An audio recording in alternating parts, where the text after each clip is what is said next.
We're gonna have a baby.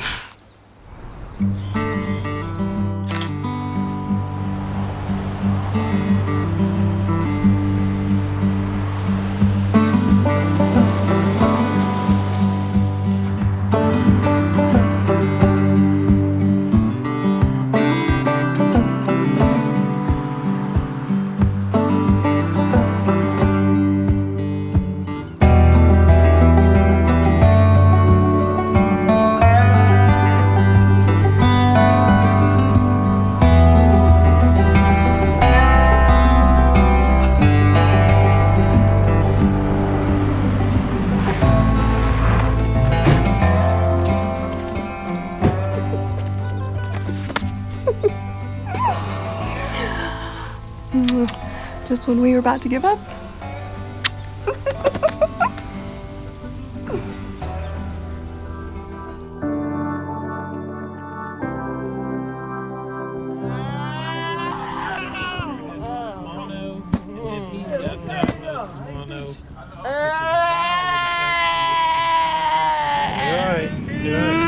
We're gonna go see the doctor.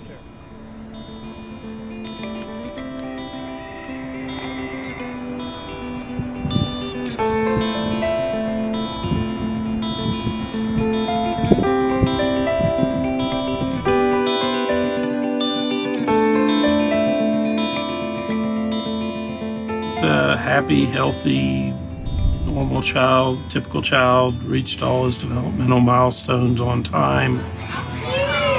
Right before his first birthday, he was walking, he was talking, eye contact, interaction, all that good stuff.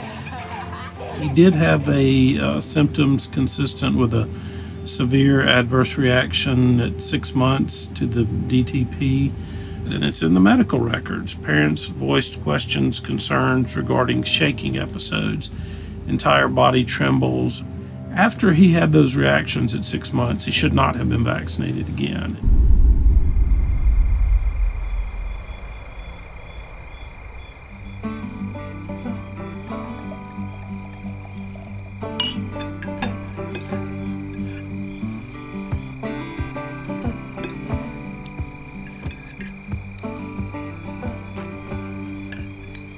Marty asked what we're gonna do about vaccination.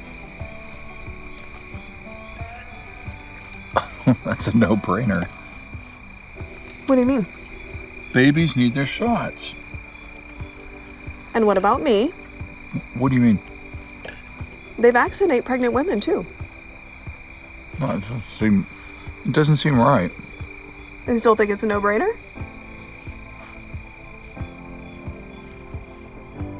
He was a bright, precocious baby, the most precocious of my 3 babies, actually. Saying words at 7 months, speaking in full sentences by the age of 2.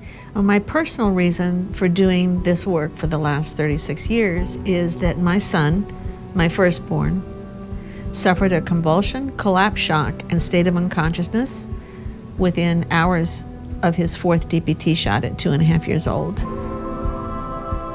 I didn't understand what I was witnessing that day. I didn't understand he was having a brain inflammation. He was eventually diagnosed with multiple learning disabilities, attention deficit disorder, so severe that he had to be put in a special education classroom for 12 years.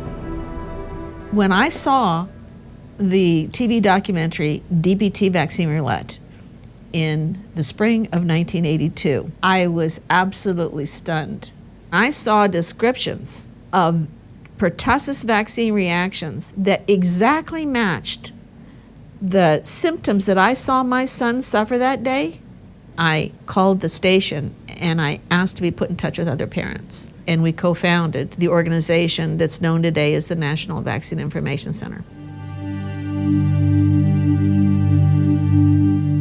I wanted to investigate pertussis and pertussis vaccine. I was insatiably curious about why a government policy required children to get this vaccine, why this kind of vaccine would be recommended and mandated. It never crossed my mind that a vaccine that was supposed to keep healthy children healthy would ever, in a million years, be able to brain damage or kill them. The doctors had been talking to each other in the medical journals for more than 50 years about how pertussis vaccine could cause brain damage and death, but they had never bothered to tell mothers like me who were trusting that a pediatrician would never do something to a child that would hurt that child. Why would I need a hepatitis B vaccine? That's the order. So I was like, okay, I value my job. I get the hepatitis B vaccine and got it and almost lost my life to it. To cut a long story short, turned out I had a full-blown autoimmune disease. I developed Graves' disease, but there was also massive damage to my nervous system. I couldn't walk anymore. I really struggled to talk. I don't think I slept. For weeks and weeks and weeks while I was pregnant. I just read and research and research and research. He was taken in for an ear infection, and he'd been sick for 2 weeks. The doctor wrote him the maximum dosage of penicillin. As he's getting up out of the chair, says, time for his vaccinations. Are you sure he should get these vaccinations when he's sick and he's getting penicillin? And that was the fatal day. And after that point, begins to regress into autism.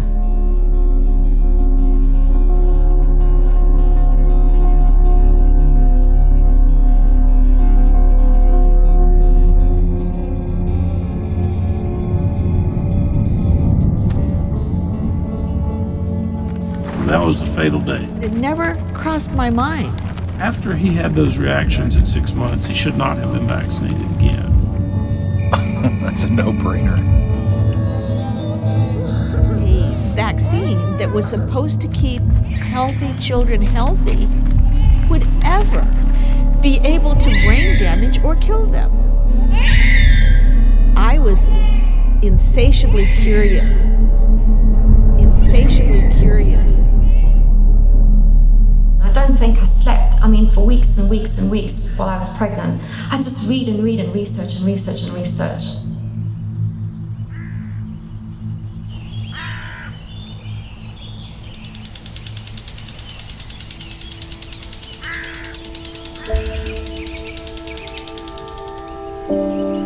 No, babe, I don't believe it. You are getting yourself all worked up over nothing. Okay, what about polio, for God's sake? Legitimately question vaccine safety.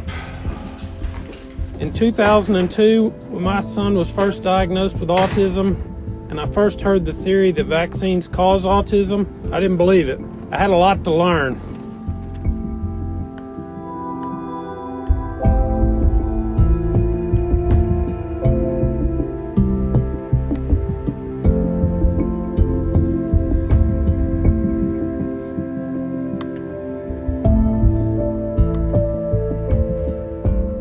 We met with congressmen up on the Hill and said, this is wrong. This vaccine needs to be taken off the market.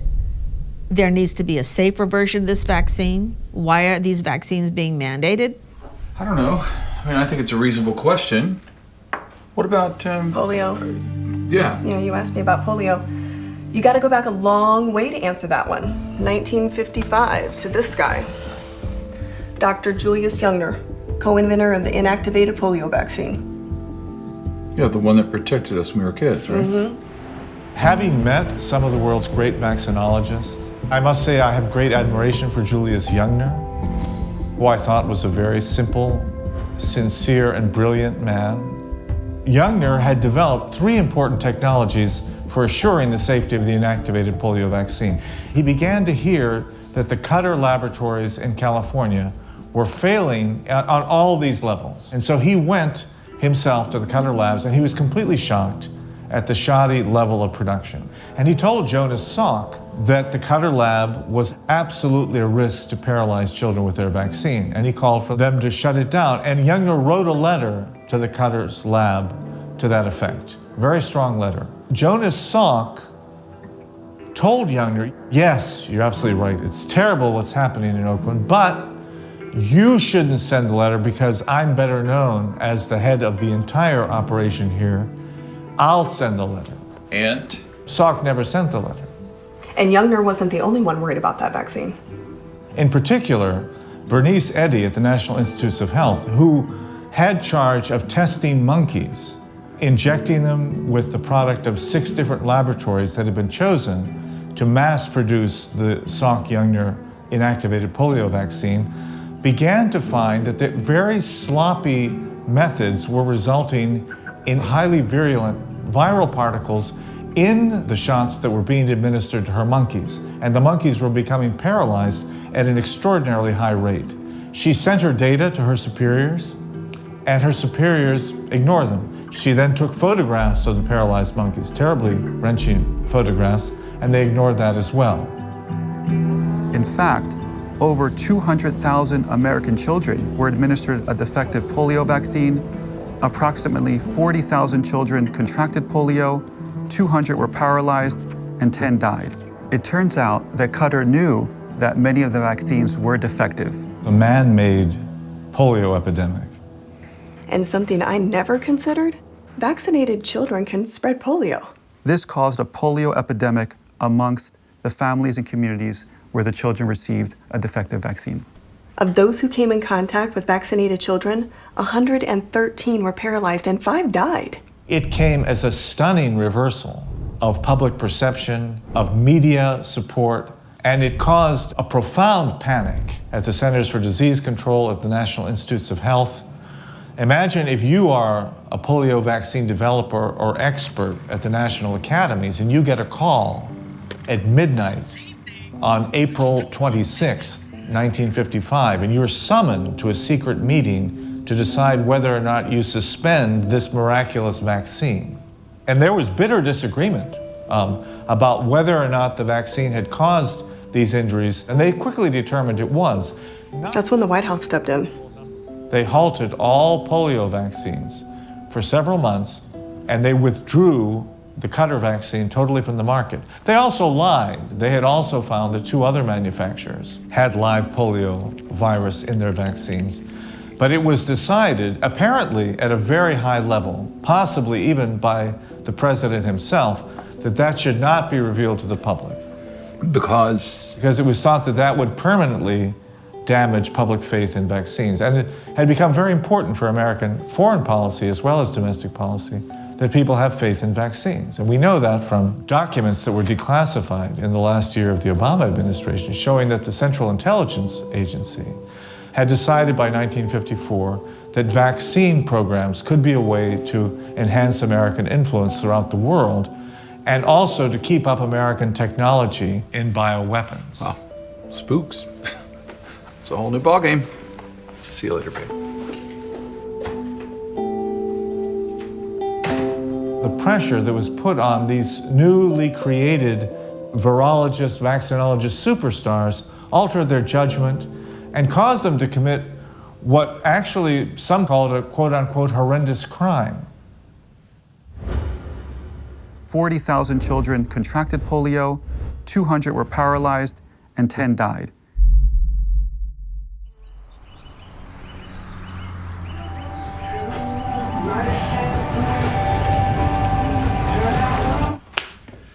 Good. The client wants his extension extended, and the transmission on the truck is acting up. But, yep. Babe, vaccine injury is real, always was. And there's another side, over $4 billion paid out by our government for damages. Well, protection comes at a cost. What about the victims? Wait, did you just say that the government paid out?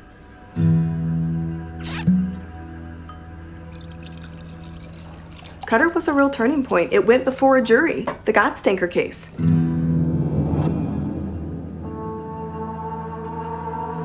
Qatar's attorneys argued that injured children should not be compensated. Liability would stifle vaccine innovation. Not innovation of safer vaccines.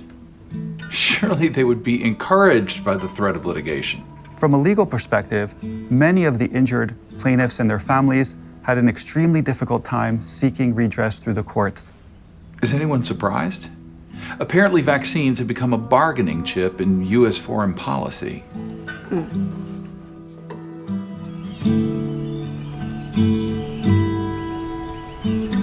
So by this time, there was also a competition between the United States, the Soviet Union, and its allies in being the world's most generous supplier of vaccines.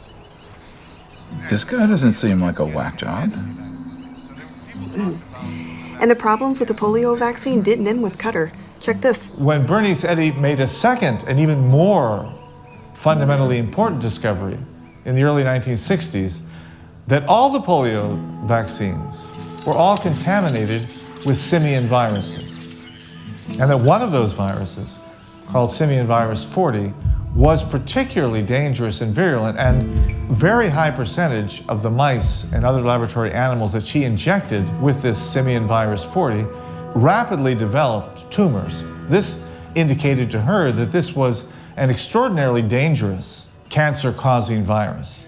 Between 1955 and 63, over 98 million Americans were administered polio vaccines, widely contaminated with this cancer-causing virus. By the early 1960s, as the US government began to identify itself, not just at home, but abroad, with the eradication of all disease, there was even more pressure on government agencies to give good news about vaccines and about disease eradication programs. We were going to create the health utopia. A utopia that meant not troubling Joe Public with concerns about vaccine safety. It had become a national political priority to promote vaccines and to squelch bad news about vaccines. And that was everywhere, and it involved every vaccine.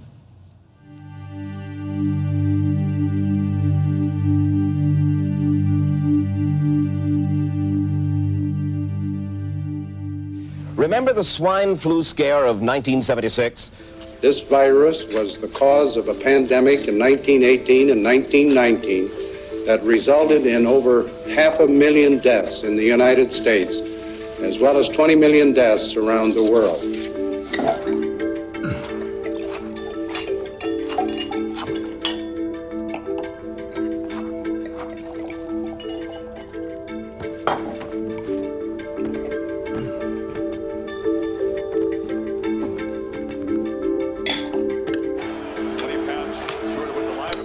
Hey. Real quick. January 1976, Fort Dix, New Jersey. Army Private David Lewis reports sick, ignored medical advice to rest, and ended up dying a few days later. Cultures from his throat swab grew an influenza virus that the CDC had down as some killer swine flu. Yeah, like that Spanish flu. Killed a bunch of people way back when. Hey, come on. The game is more important. Like I'm painting the nursery pink or polka dots or something? Okay. No. This is not halftime entertainment. We've got work to do.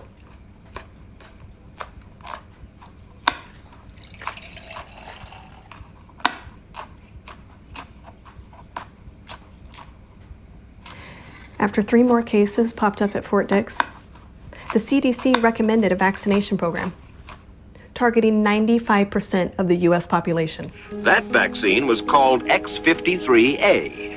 Was X53A ever field tested? I can't say. I would have to. It wasn't. The vaccine was rushed to market with little attention paid to safety, except for the insurance companies that were asked to underwrite it. And they said no. Yeah. And then the vaccine makers took the position that if the government wanted the vaccine, then they should take on the liability. Let me guess. Congress said no.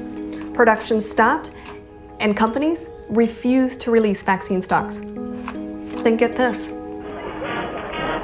July 1976, Legionnaires returning home from their annual conference in Philly started dropping dead. It took the CDC 6 months to identify the bug responsible. Legionnaire's disease. Yeah. Meanwhile, a nervous public feared it was the deadly swine flu. Within 10 days of the Legionnaire's outbreak, Congress succumbed to industry's demand for indemnification, and the government assumed full responsibility for all injuries that might result from the swine flu vaccine. No liability in a free market. That just doesn't sound right. President Ford signed the Swine Flu Act into law. Well, few things motivate politicians like a plague. The unmistakable subliminal message from the manufacturers. There's something wrong with this vaccine. Experts had determined that the Fort Dix virus was not the same as the killer flu of 1918. So the CDC got it wrong? Babe, there was no swine flu epidemic. And other than the 4 cases at Fort Dix, There was no swine flu, period. And that vaccine hurt a lot of people. By mid-October 1976, dozens had died shortly after vaccination, and many were disabled by a paralyzing disease. Did you know ahead of time, Dr. Hatwick, that there had been case reports of neurological disorders, neurological illness, apparently associated with the injection of influenza vaccine? Absolutely. You did? Yes. Did anyone ever come to you and say, you know something, fellas? There's the possibility of neurological damage if you get into a mass immunization program? No. No one ever did? No. Your superiors say that you never told them about the possibility of neurological complications. That's nonsense. I can't believe that they would say that they did not know that there were neurological illnesses associated with influenza vaccination. That simply is not true. By December, the disastrous swine flu program was pulled. Benefits? There was no benefits. Well, at least not to the public. 532 cases of paralysis, 58 deaths. A wave of lawsuits followed. Thousands of administrative claims were brought against the U.S. government via the indemnification program. And it cost the taxpayers over $220 million. They knew that fear was a great motivator. And it set a precedent for the industry to get immunity from product liability. So I guess there were winners.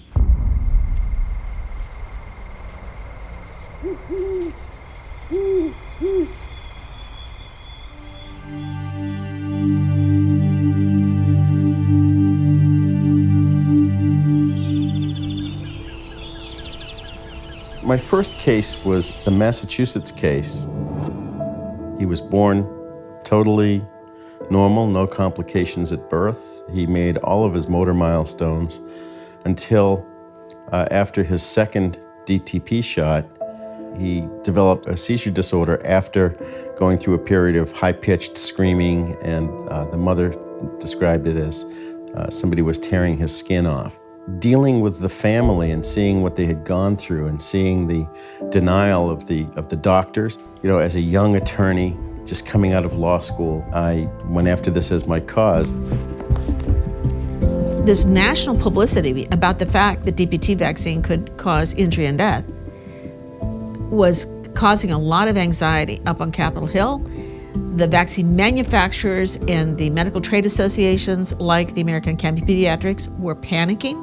The argument that the companies made and medical trade made was government licenses childhood vaccines. They recommend for universal use childhood vaccines, and the states mandate childhood vaccines. Therefore, the companies and the doctors should have no liability. The government should assume all liability. And so this whole liability protection issue is as a result of government mandates. The doctor knows that this is mandated by regulation. So he has no choice. So he has no choice, and indeed the parent has no choice. Kids can't go to school without their shots.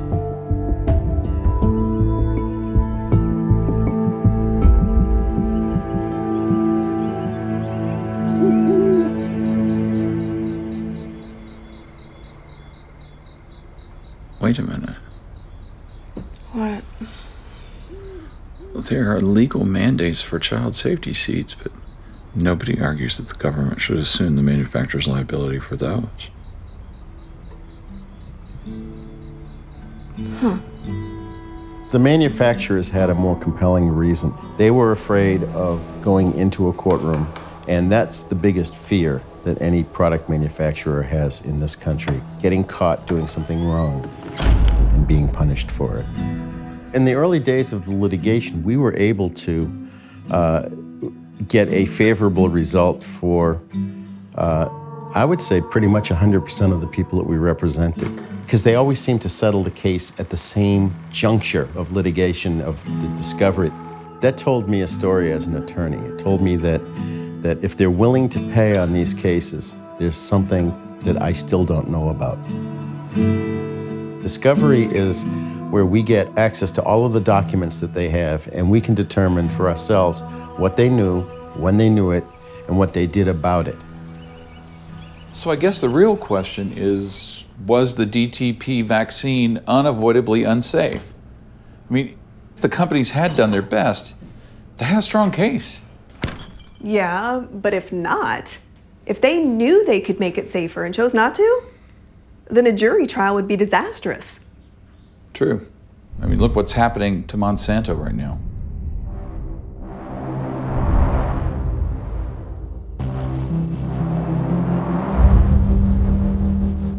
As we fought for more documents, they would settle the cases very quickly. Most of these lawsuits would be settled on the courthouse steps by the companies before they got to a jury trial. And as a condition of doing that settlement, all the court records were sealed from public view.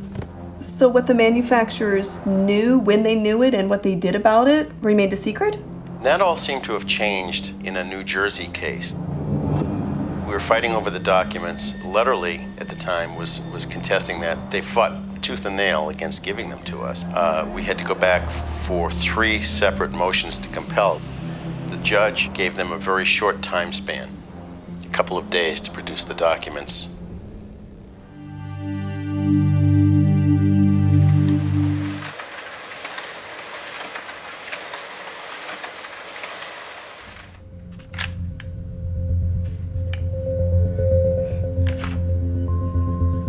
Wow.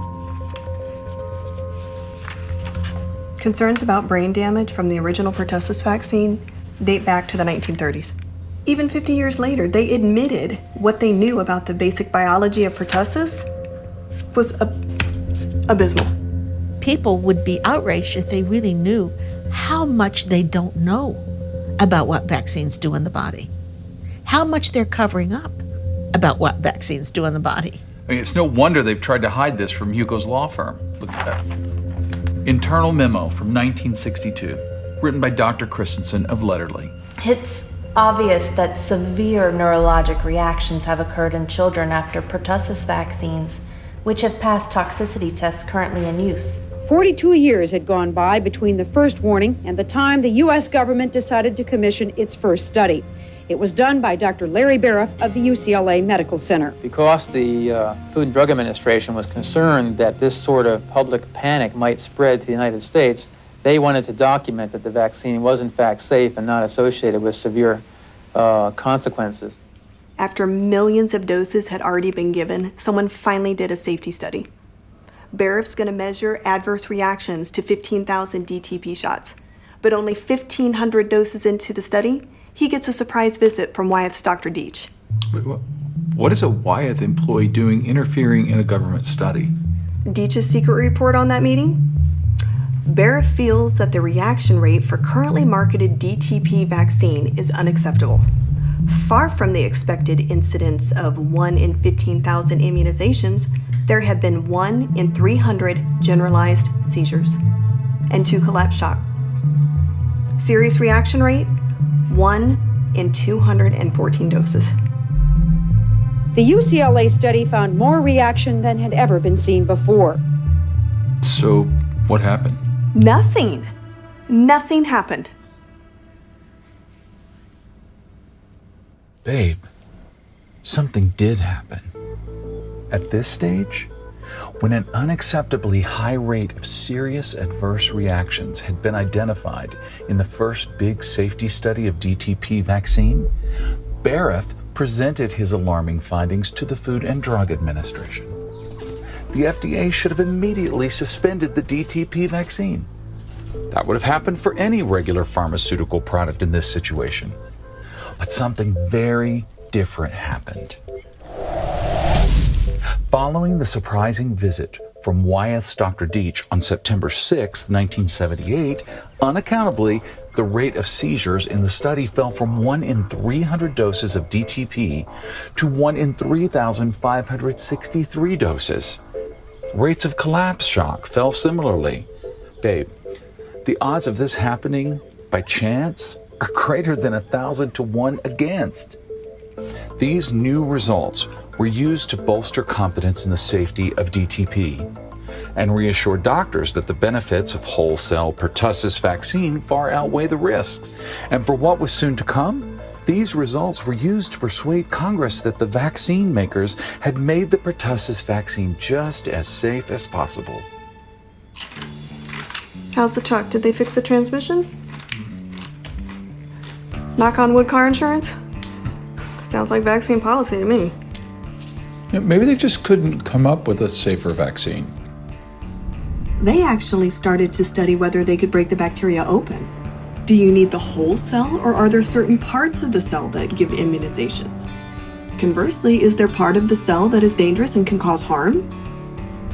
The makers discovered that if they could separate the bacteria's beneficial and dangerous parts, they could make a safer vaccine, a so-called acellular pertussis vaccine. So when did they know that? 1963. Eli Lilly had a safer version of the DTP vaccine. Trisulgin is accompanied by a much lower incidence of systemic reactions than is observed with DPT containing host cell pertussis vaccine.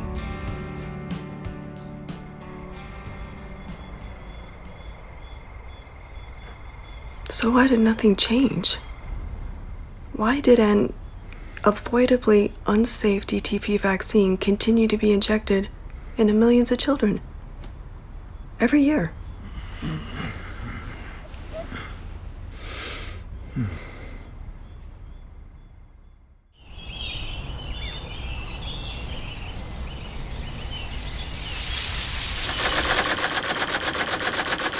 The fact is, we may have had a safer shot a long time ago.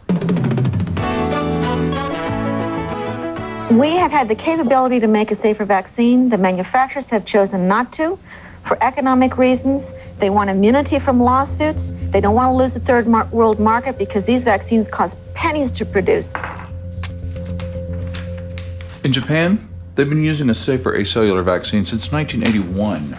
So why not here? Vaccine manufacturers met again in 1982. Well, Connaught's Dr. Stainer acknowledged that they could make a much less toxic product, but it was going to cost more. Dr. Hsu, Connaught Laboratories, made the North American manufacturers' priorities very clear. I would like to make a short comment on the issue of compromising between the price and the purity. Because I'm from a company that produces vaccines, so we are, of course, very interested, first of all, with the price. The reason they didn't pursue the safer vaccine came down to, I'd like to say dollars and cents, but I can't. I'd like to say cents, but I can't. I'd have to say less than a cent per dose to make it safer, and they were unwilling to cut into their profit margin. So 1963 was the earliest they knew they could make a safer vaccine? No, it wasn't. Lederle filed a patent on an acellular vaccine of lower toxicity in 1937. Are you kidding me? 60 years before the safer vaccine was actually licensed? So what did they do with this patent? I can't answer. I don't think anybody other than the folks at Lederle can tell you what was going on in their evil minds. They knew they could make it safer, but they didn't want to spend the money. What we had at that point was so damning to them.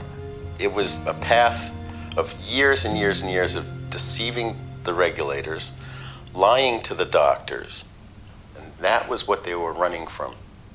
Okay, well, thank you for your time.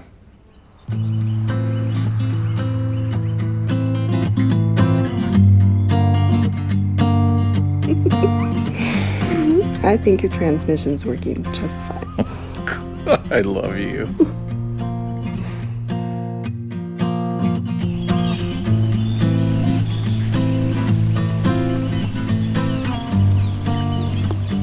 They were clearly sweating. Since that documentary, litigation against Lederle alone was up over 400%.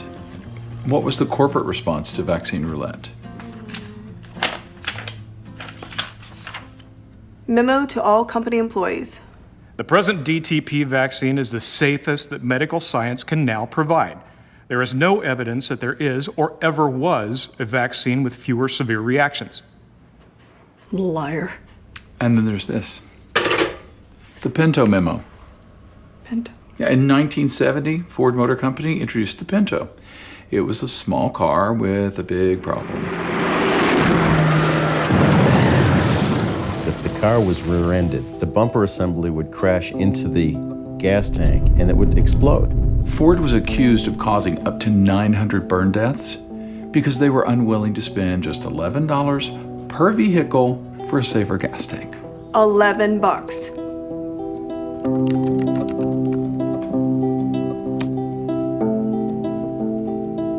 This is an internal risk-benefit analysis. Recall and fix the problem, $137 million. Leave the car fire risk and pay off deaths and injuries, just short of $50 million.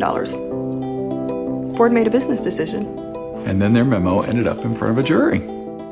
That's when Ford got sanctioned big time by punitive damages. The behavior of the vaccine manufacturers is identical. When the judge ordered them to produce those documents, it was like almost divine providence. They dumped 80-something boxes of documents on us one afternoon just before a weekend, and I looked at this completely filled up conference room, and I reached out and grabbed a random box, opened it up, and I pulled out a document. I found the Pinto memo for vaccines. If we kill kids, it's gonna cost us $500,000. If we don't kill kids, it's gonna cost us $1 million. Here's how much we have to price our vaccine at.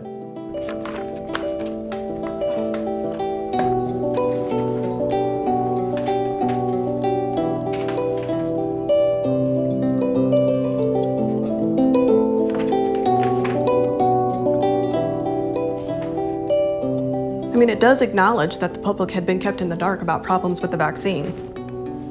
Beyond that, it's just another risk-benefit analysis. Do we stay in the market or not? 3 options. Was the safer vaccine one of them? No. Get out of the market altogether. Business as usual, but aggressively hike up the price to cover legal costs. Or seek liability protection from Congress. Get out of the market. Right. Apparently, to a jury, that would appear like an admission of guilt. Until Hugo's discovery, the preferred option was to stay in business and hike up the price by 6,000%. That's aggressive. But with this, once it got in the hands of Hugo and his colleagues, They never let us see the light of a courtroom once we got this full set of discovery from them. That's when the third option federal liability protection. became the industry's lifeline, which they couldn't leverage once they'd shown they could make a safer vaccine. So they dressed it up as something very different. And they would tell the public, they would tell the judges, they would tell their congressmen and their senators. You need to protect us from vaccine injury lawsuits. We can't make it safer, so you have to do something for us. If you don't protect us, we're going to leave this country with no pertussis vaccine. One of the biggest intimidation tactics I've ever seen a company do in this country. A blackmail of Congress. Corporate misbehavior, the profits over people and profits over safety. The effects have been devastating for hundreds and hundreds of thousands, if not millions of parents.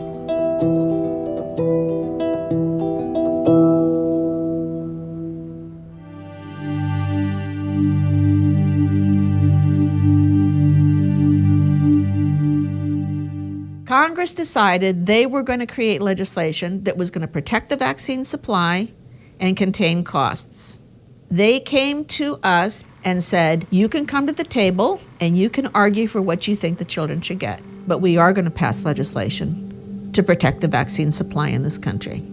We knew that the companies had to have a duty to make vaccines less harmful. We fought as hard as we could for 6 years to try to hold back 3 of the most powerful entities in society, government, medical trade, and the pharmaceutical industry, from completely removing all liability for vaccine injuries and deaths. A group called Dissatisfied Parents Together, DPT. And they called and they asked me, is there any way that the Trial Lawyers Association would get behind a bill that is essentially tort reform? I thought about it for maybe 18 and a half seconds, and I said, it's a good deal. It's a good deal because it's good for the people. It's not good for the lawyers. It's terrible for the lawyers. It's horrible precedent, but it's necessary because we're talking about brain-damaged children. $1 today is worth so much more than $1 6 years down the line. It's safe to say that if a tort lawyer could go after the pharmaceutical industry the way they should be able to for all this damage, it would be a multi-trillion-dollar settlement. It would most definitely bankrupt the entire pharmaceutical industry. I think it's going to put our country under extreme challenge. Henry Waxman and his co-authors on the bill were determined to get the act passed, despite pushback all the way up to the White House. And they weren't alone, but they were cutting it very close.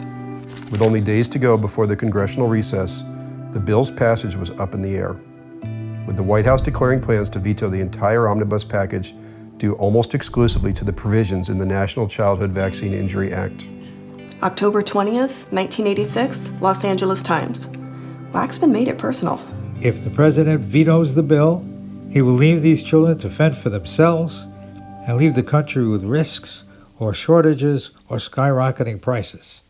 If he vetoes it, I hope he has some emergency plans to start making vaccines himself. Because the manufacturers tell us they may very well stop. Just like swine flu, same playbook. Yeah, now we know the real reason.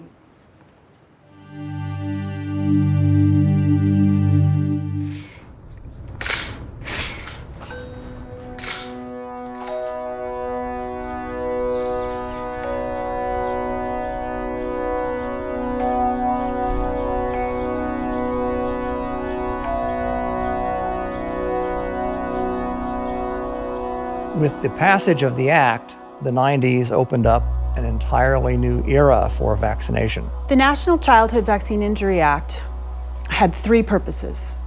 First, to compensate infants and children who'd been injured by their vaccines. Second, to give some level of liability protection to industry. And third, to make vaccines safer. With the act, Congress guaranteed children injured by vaccines compensation that would be swift, efficient, and generous, while at the same time giving industry a measure of protection from traditional tort liability for vaccines that both Congress and the courts have found to be unavoidably unsafe. So the threat remained. I mean, despite the cushion of the compensation program between vaccine makers and a hostile jury, the lie that the DTP vaccine was unavoidably unsafe hadn't gone away. No, not completely. Here's the first case, Manley versus Health and Human Services. It went to trial in the new vaccine court in 1989. So not really a court, babe. We don't apply the rules of evidence that directly. No judge, no jury, no right to discovery. Our hearings are all closed to the public. A special master appointed by the defendant? Our government? Well, actually, the program got off to a promising start. It was such a relief to be able to have this program. We were so shell-shocked and so bruised from 6 years of litigation in each case. When I tried the Manley case, which was the first case ever tried in the program, it worked. It worked. We had a death case that the child was diagnosed with SIDS, and it wasn't SIDS because there were certain things. The child was screaming and crying for hours before she went to bed, and she had a high fever. And the mother put the child down to bed that night, and the child never woke up. Within months of filing it in the vaccine program, we were done. They were paid. And it was a slam dunk. It was a complete slam dunk. Not everybody was happy about the act. Like who? Officials at Health and Human Services, HHS, were furious. They opposed the law to the bitter end. They did not want the National Childhood Vaccine Injury Act passed. To compensate children would have sent what CDC and the other powers that be at the time viewed was the wrong message, that in fact vaccines are dangerous. The position of the Department of Health and Human Services has been that there is not as yet evidence that such a system is needed. They didn't want to have the children compensated because every time a child is compensated, it means vaccines can do that. In fact, Congress rubbed salt in the CDC's wounds by creating this. Vaccine injury table. A list of recognized vaccine injuries. Under the new law, these were entitled to automatic compensation. There will be a presumption of causation in the absence of a more biologically plausible explanation for the child's injury or death. Where there was doubt, Congress wanted those children to be compensated. So, if you have a particular vaccine and a specified injury, Within a specific time period. causation is presumed? Yeah. In court, you didn't have to argue an injury that was on the table. The discussion was only about the level of compensation. But if your child's injury was not on the table, then it was off table. Meaning? For these particular vaccine injury claims, the government places the burden of proof, the burden of causation, on the injured person. In most instances, this creates a nearly insurmountable burden for these injured parties. You had guidelines on the table. We had signs and symptoms of encephalopathy on there. Encephalopathy, any diffuse disease of the brain that alters brain function or structure. Encephalopathy, brain inflammation, encephalitis has always been one of the most serious complications of vaccination. Almost all the vaccines that are recommended for children today can cause brain damage. We had signs and symptoms of seizures on there, collapse shock, high-pitched screaming, which is also known as the encephalitic cry. The doctors were furious because they wanted complete liability protection, and they didn't get it in that law. Do you think doctors are warning patients about the risks? No. For the first time, doctors would have to give parents written information about vaccine risks and disease risks. The doctors would have to write down in the permanent medical record the vaccine's name, manufacturer's name, and the lot number of each vaccine given. Doctors were required to report vaccine adverse events to a federal vaccine adverse event reporting system. What about the vaccine manufacturers? The vaccine manufacturers were furious that they were not given complete liability protection. They did not get protection on the duty to make a vaccine less harmful. Meaning avoidable injury.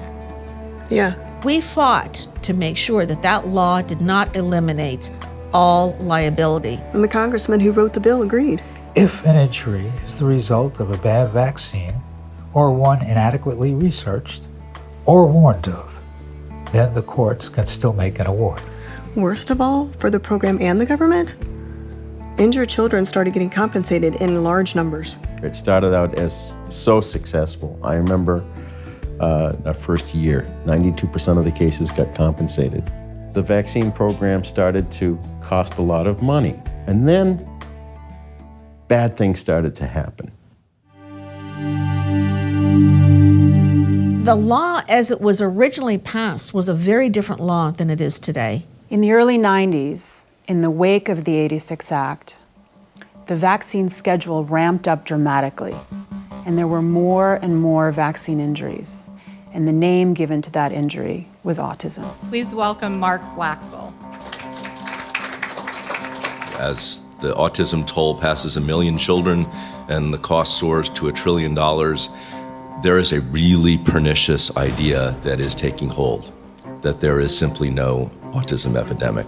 The rate of autism in the world before Connor and Asperger first noticed children like this was effectively zero.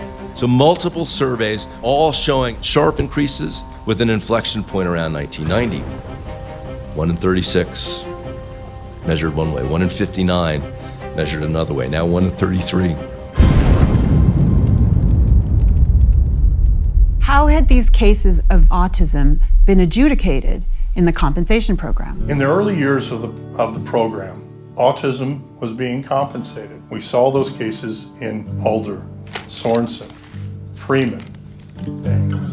Lassiter, Underwood, encephalopathy, autism, compensated. And up through 96, 97, 98, about 95% of the cases were table cases, including dozens and dozens of regressive encephalopathy diagnosed as autism. In the first order, the judge said, we have always compensated these autism cases as table cases. Automatically entitled to compensation. What we found when we were able to contact the families is that about half of the families where the child had a diagnosis of seizure disorder or encephalopathy, the child also had autism. It was such a tidal wave because it represented such a threat to the vaccine program that it would have to compensate millions of individuals for a lifetime.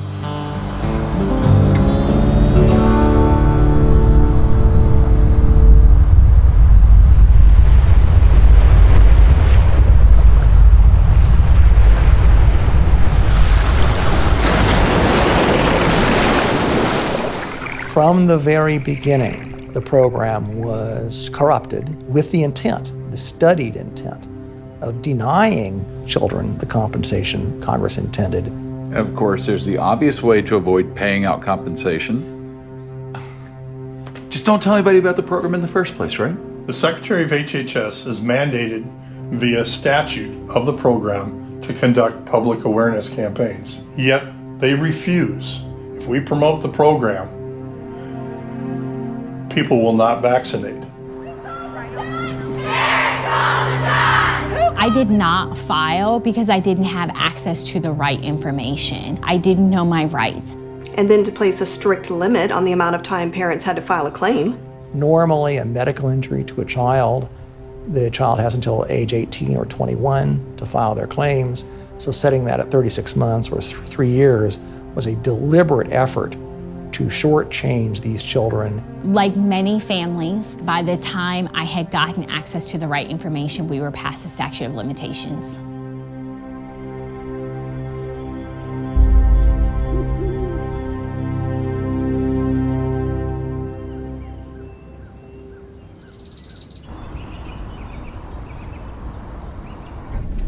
HHS took a more radical approach to limiting payouts. They took the table and simply deleted serious injuries that had been entitled to automatic compensation. There was a systematic gutting of the safety provisions and the compensation provisions at the hands of the Department of Health and Human Services.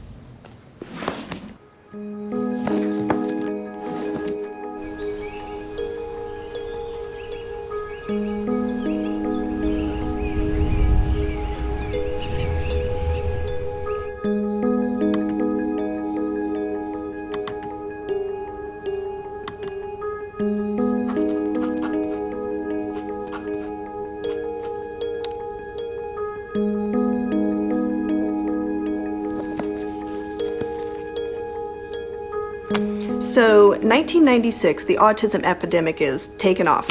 Yeah, and the government's liability with it.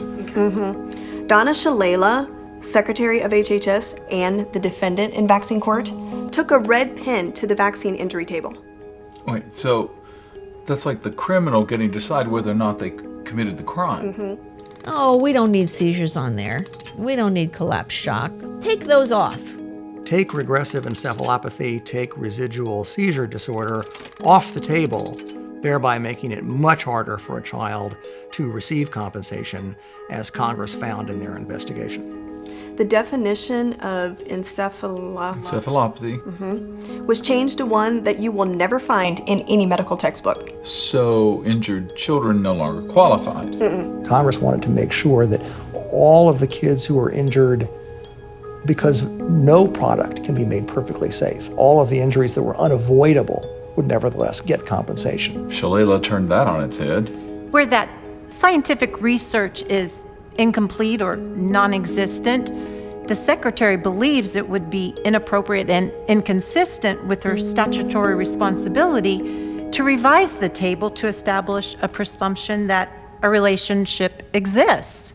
Wait, what exactly? She should have done the science first. Yeah, except that the autism tsunami was threatening to bankrupt her entire program. Because of CDC's desire to protect the meme that vaccines are perfectly safe, the children were thrown into the netherworld of proving off-table causation, while at the same time CDC denied them the science necessary to do so. But the act required science to develop a safer vaccine. I mean, who could argue with that? Well, not even you, apparently.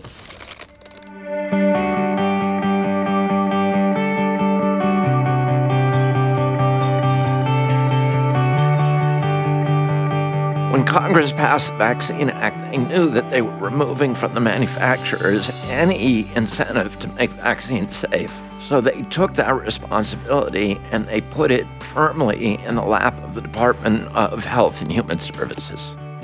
Congress required a mandate for safer vaccines, that the Secretary undertake a variety of research projects to reduce the amount of injury to children. One of the key requirements of the act was that HHS monitor vaccine safety and make a report on it every 2 years to Congress. In 2018, we sued HHS under the Freedom of Information Law, And they were unable to produce a single one of those reports. The only way you're really going to know how much damage vaccines are causing is to look at people who've received the vaccines, people who haven't received the vaccines. Look at vaccinated children versus unvaccinated children. That is done for every other medical product or device. In 2009, we actually had $16 million set aside in the budget for research to do this study, and CDC was so angry at the risk as posed to the vaccine program that at the next meeting of this research committee, they brought it up again in an illegal revote and took away the money. The director of this committee, Tom Insel, head of the National Institute of Mental Health, even said in a shocking admission that we can't do this study because we have a conflict of interest, because it might help the children win their cases in vaccine court. They won't do it. They will not compare the health of children who are not getting vaccinated against the health of children who are receiving all the vaccines according to the federal schedule. This is too risky for them, because if it turns out that the children who don't receive vaccines are much healthier, the entire program is put into question. We don't know how many children are dying or being brain damaged because we don't have a reaction reporting system that will give us those figures. Do you think doctors are reporting reactions? No. There's something very wrong here when we're mandating a vaccine and we don't even know how many children are being injured.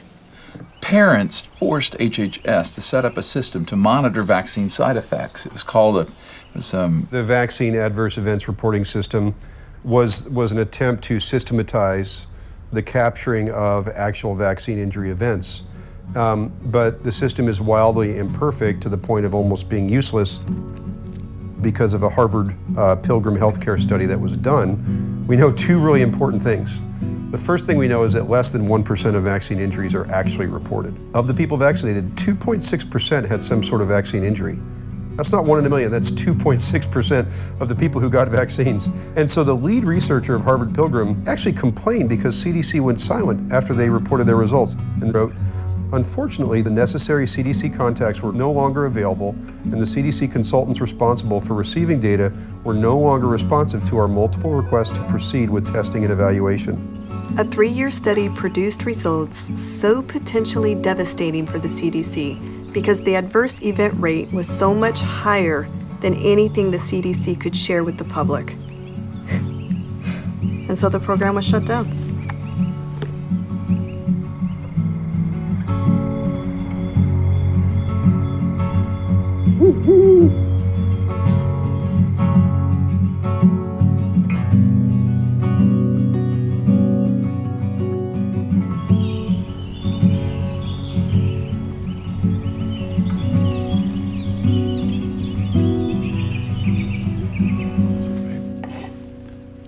Look at this. And this. Well, let's go to the source. Parents were reporting regression of their children into autism following MMR vaccination, but it was a minority of children. So why some and not others? In 2000, I shared with CDC scientists my group's theory that it was age of MMR vaccine exposure. The younger you got the vaccine, the greater the autism risk. And to their credit, they went back to Atlanta and they tested the hypothesis that younger age of MMR vaccination was associated with an increased risk of autism. And found no link. There's something I think you should see.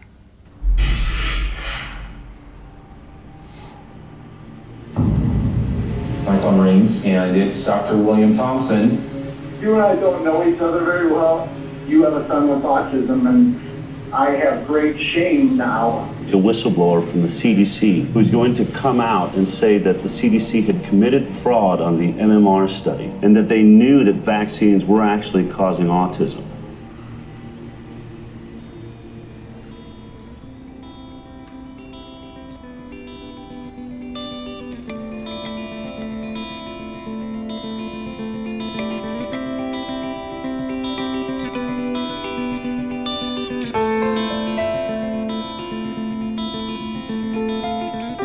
two findings were buried on that fateful day in September 2002.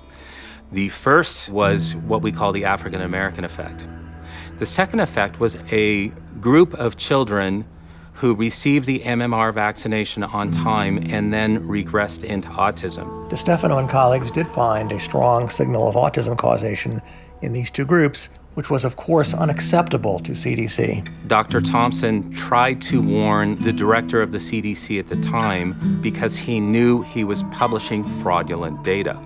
Not only was he replaced in the 2004 Institute of Medicine meeting by his supervisor, Dr. Frank DeStefano, who proceeded to show the fraudulent data, but he was threatened with firing, and he was told to seek psychiatric help because of his moment of clarity. A real whistleblower, protected by whistleblower status inside the CDC, telling us we're committing scientific fraud in here. You know that same pharmaceutical industry that lies to you all the time and puts out products and gets sued and paid out billions of dollars? Yeah, same thing happens with vaccines, and we're doing that too. After the whistleblower story broke in August of 2014, Dr. Thompson got cold feet, and he set about to debunk my results with a colleague, a statistician friend of his from the University of Pennsylvania. And they reanalyzed the data that I received from the CDC, basically to show that my numbers were an anomaly, that they were not correct, and they got exactly the same result as I did. They could not make the effect go away. They chose not to publish that information. By withholding that information, they're doubly committing fraud.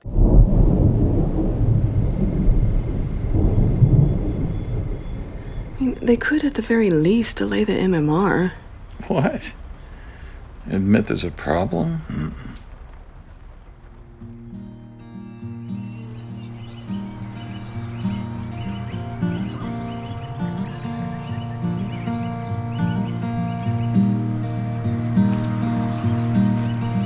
When I started looking at the science, and it happened because I sat on the Board of Health for our county, and we received a memo that we were pushing back our hepatitis B vaccine from birth to 6 months of age due to concerns about mercury in the vaccine, that the symptoms of mercury toxicity were identical to what happened to my son, the loss of speech, the loss of eye contact, the peripheral neuropathy, the shaking of the hands, everything that he went through was almost identical.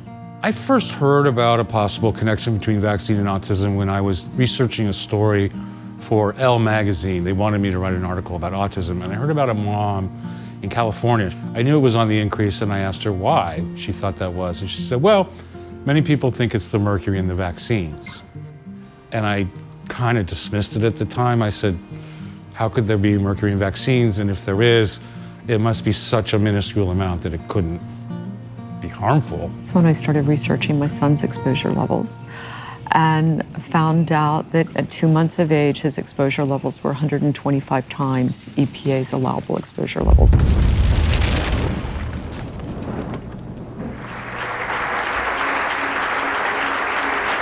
About 4 months later, the Homeland Security bill passed. And in the middle of the night, someone had slipped a writer anonymously into that bill, basically exonerating Eli Lilly from any civil liability in vaccine cases over thimerosal. And a lot of bells went off in my head. And I remembered that mom in California, she wasn't crazy. There is mercury in vaccines. Somebody's worried about it. And one of the first things we started doing was filling out Freedom of Information Act requests, or FOIA requests, on all of our federal agencies, the FDA, the CDC, to find out if they were looking into this and what they were doing about it. And one document in particular was by an FDA employee who was talking about their vulnerability on this issue behind the scenes, saying that they had not done the 8th grade math to add up these cumulative exposures. We came across documents where the CDC National Immunization Program was actually doing research on thimerosal. On the study, the name Thomas Verstraeten was listed. And so I went down to CDC and asked him about his investigation. He explained how when they first started doing it, they made some changes to the entrance criteria because they were studying vaccines and they wanted to make sure the children that they were studying had actually been vaccinated. Hey,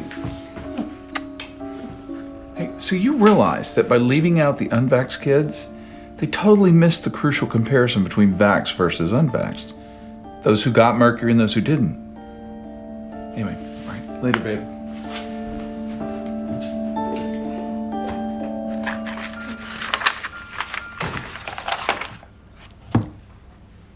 So they had done the crucial vaccinated versus unvaccinated comparison. Wait a minute. This analysis became known as Generation Zero. So the first runs of their data contained children who had not received any exposure at all to thimerosal, and they were comparing those to children who had received high exposures. The relative risks for ADD, ADHD, speech and language delay, neurodevelopmental delays in general, and autism were incredibly elevated.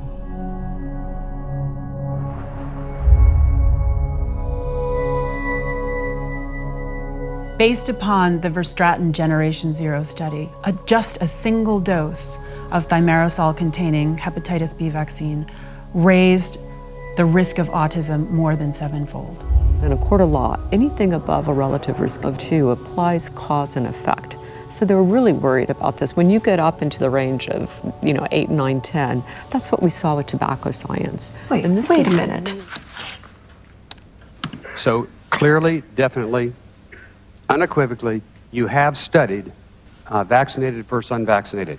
We have not studied vaccinated versus unvaccinated. Okay. She lied. Stop there. That was the meaning of my question. You wasted 2 minutes of my time. They brought in the vaccine manufacturers and they brought in people from FDA and NIH and CDC, and they discussed essentially how they were going to handle this data.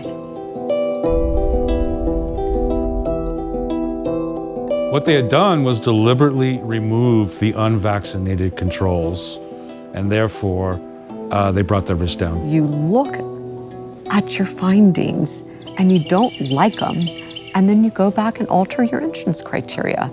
You can't do that. I saw that one and my jaw dropped. You do not vary the protocol once you see the results and don't like the results. There was just manipulation after manipulation after manipulation. It was definitely scientific fraud. Clear example of scientific fraud. Dr. John Clemens from the World Health Organization made a comment to the effect, I'm paraphrasing, but this is the study that never should have been done because we already knew what the outcome was going to be. And that's a pretty shocking statement for scientists to make. Some of the people within these federal agencies wanted to come clean with the American public and let them know what happened. But then these other voices of, quote, reason, the experts from CDC and some of the people within the American Academy of Pediatrics felt as though that was too dangerous. They knew that if this came out to the American public, that it would decrease their credibility. So instead, they did everything they could to hide this concern and put more children at risk for decades. Well, at least they got mercury out of childhood vaccines, right? Little did we know that as thimerosal was being phased out of the early infant vaccine schedule, that CDC was working on new recommendations that pregnant women, infants, and children receive flu vaccines. The flu vaccines that were available, over 90% contained thimerosal, that they would then recommend a vaccine during these critical windows of development that contained mercury was just appalling. But Dr. Hooker, surely flu shots containing mercury have been tested for safety in pregnant women. No flu shots have been tested for safety in pregnant women. Is there any evidence that they can harm an unborn child? Yes. And these vaccines are still recommended for pregnant women? Yes.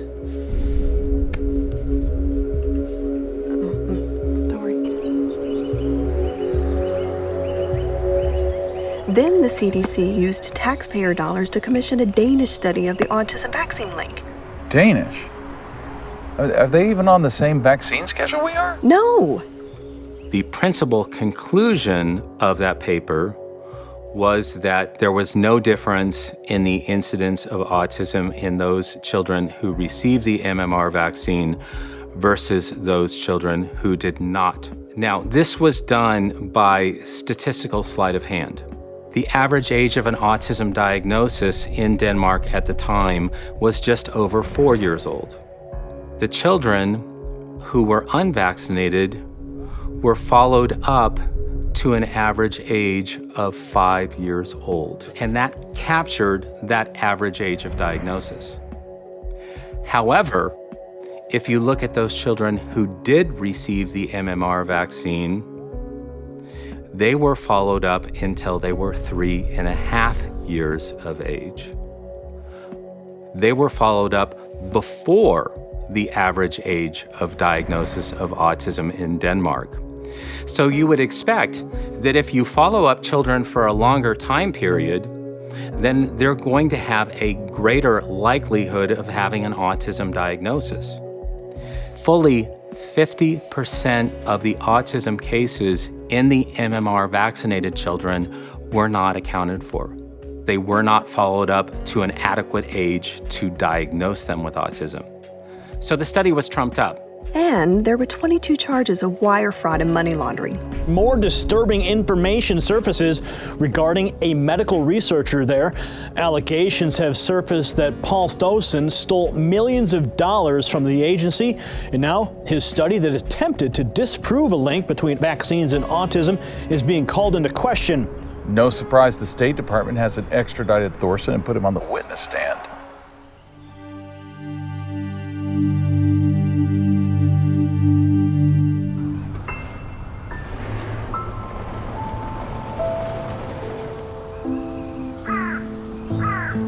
By 2007, the compensation program was in crisis. There were 5,500 kids with autism alone that had claims filed against the government. And it would have been tens of thousands had some of those claimants not been shut out of the court because of the shortest statute of limitations for children that exists in law, which is 3 years from onset of symptoms. Families filed in the compensation program under two theories: that the measles, mumps, rubella vaccine caused autism, or that thimerosal-containing vaccines caused autism. The government really and truly couldn't stand that. That could not stand the fact that autism was being associated with vaccination in the compensation program. So what did they do? All of the damaged kids were grouped together into a combined legal action, the government against the children. Of those 5,000 cases, they chose 6 test cases. Yates was the second test case. Michelle Cedillo was the first test case. She's 23 years old now, and she still is very ill and requires a lot of care. She was born normal and healthy, and at 15 months old, she received her MMR vaccination, and then she regressed 7 days later with a fever and an encephalopathy. And she became very ill, lost much of her health and a lot of her skills. Listening to this every day, listening to the doctors and the scientists and the parents, the evidence was so compelling. It was so much stronger than the counter arguments that there was no connection between the vaccines and autism that I was hopeful. At least one person listening to the evidence at those proceedings was persuaded to change his mind. The day that I gave my oral testimony, I was in the courtroom, and as I spoke, I could see the other people in the courtroom, and I saw a gentleman with his head in his hands, and he kept looking down. The worse it got for Michelle, the more his head went down. Later, I was informed that that was Dr. Andrew Zimmerman.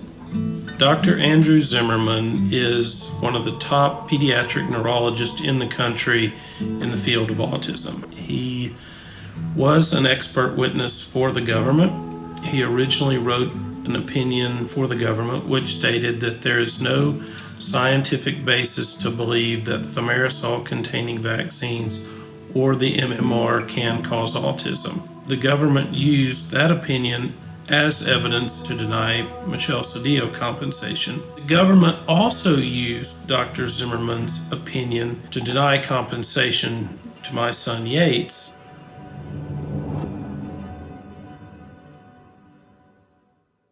when it came time for the Department of Justice to have their experts, there was one person missing. Special Master, I would like to mention one thing about an expert who did not appear here, Dr. Zimmerman. They sacked their expert. Dr. Zimmerman has given evidence on this issue, and it did appear in the Cedillo case. I just wanted to read briefly what his views were on these theories. There is no scientific basis for a connection between measles, mumps, and rubella vaccine or mercury intoxication in autism.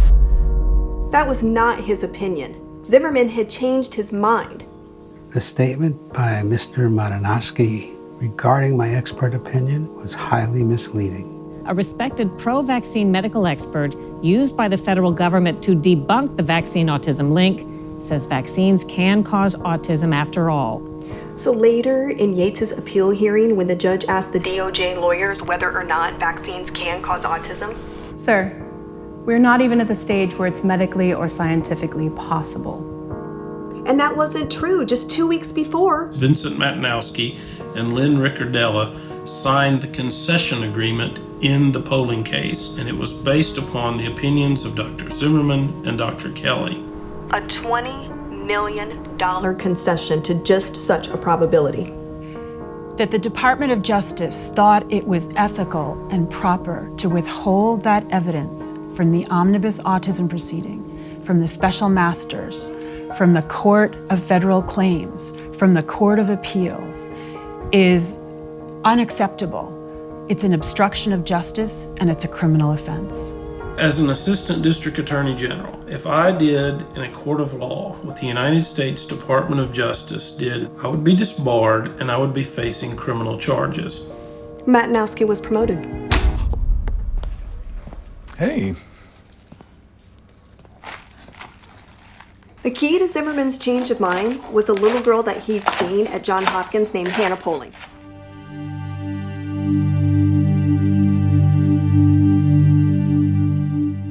She was a healthy toddler, had a vocabulary of 30 words, a head on developmental milestones. Typical story. At her 18-month checkup, Hannah received 9 vaccines all at once. Immediately, it was high fever, rash, inconsolable crying. She started to lose speech, stopped responding to her parents.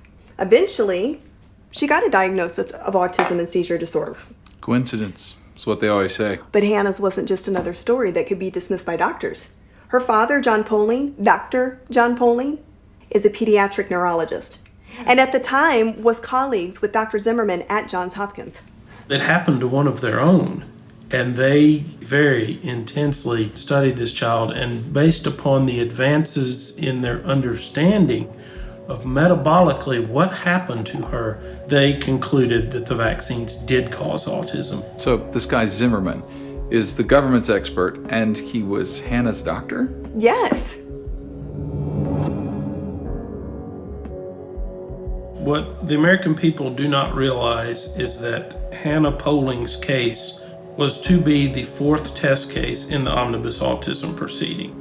So, rather than losing in public, the Department of Justice secretly conceded that vaccines can cause autism, and at the same time denied it in court. The government avoided having to defend a case that they might lose, and that could severely disrupt the vaccine program. So I believe it was a strategic decision to concede that. In his letter to the Department of Justice, Zimmerman describes how an underlying problem with the body's energy factories, mitochondria, might make a child susceptible to vaccine injury. What? Mitochondria. They're like tiny batteries that power every cell in the body. They're abundant in tissues with high energy demands like the brain. Zimmerman proposed that depleting the vital energy to brain cells by the stress of vaccination might lead to brain damage in some children. Lawyers for the Department of Justice quoted Zimmerman's theory verbatim in their concession on Hannah Poling. A concession that was clearly never meant to see the light of day. Clearly. In order for the government to concede the polling case and conceal it, they can't just write a check for millions of dollars. Under federal statute, they must prepare a confidential report called a Rule 4C report. The Pollings filed a motion for complete transparency. The Pollings wanted to help other people. The United States government absolutely stopped that. I leaked a court document, a sealed court document. And I would go to jail to protect my source. I was astounded by what I was reading. I mean, it was a concession. And here, in the leaked concession, Zimmerman's very words. I thought there must be other cases where the child developed an encephalopathy within the prescribed time after vaccination, and then went on to develop symptoms of autism. So I asked HHS about that, and there were about 1,200 cases compensated for either encephalopathy or seizure disorders. And in some of those cases, the child also developed symptoms of autism. We have compensated cases in which children exhibited an encephalopathy. Encephalopathy may be accompanied by a medical progression of an array of symptoms, including autistic behavior, autism, or seizures. The Department of Health and Human Services conceded that my daughter's medical problems, which are autism, encephalopathy, seizures, were brought on by vaccination. Yes, vaccines can cause encephalopathy. Encephalopathy can cause autism. So the law said, you prove it. And the parents just did. So the government made a concession based on their own expert's opinion. That is huge. The future of the entire program in the balance. And the Department of Justice's strategy? To keep their medical expert Ann Hannah Poling out of court. Her concession a secret. And they lied barefaced to the judges. It wasn't enough. Well, listen to you. Their problem, as I see it, with Hannah, the government conceded a new mechanism of vaccine injury. But they have no idea how many of the 5,000 plus autistic kids waiting in the wings have a similar mechanism, a mitochondrial disorder. The government argues that this is an extremely rare condition. I don't believe that at all. I started interviewing medical professionals, researchers who work with mitochondrial dysfunction. I discovered that mitochondrial dysfunction is much more common in children with autism than previously thought, much more common in general than previously thought. Richard Kelly, who ran the lab, he says that up to half the children who regress into autism have mitochondrial dysfunction. Yates also has the same mitochondrial disorder. So, the Department of Justice had written a blank check. And they faced a public relations nightmare. Parents have claimed for years that vaccines cause their kids autism. And despite public admissions, the government now point blank denies it. It doesn't get any more mainstream than the guy that the federal government used to use as their expert witness agreeing with all the crazy parents.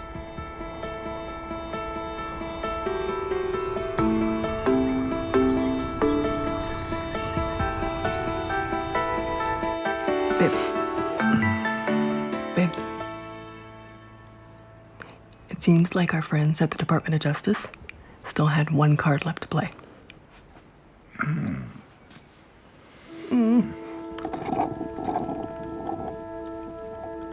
Here.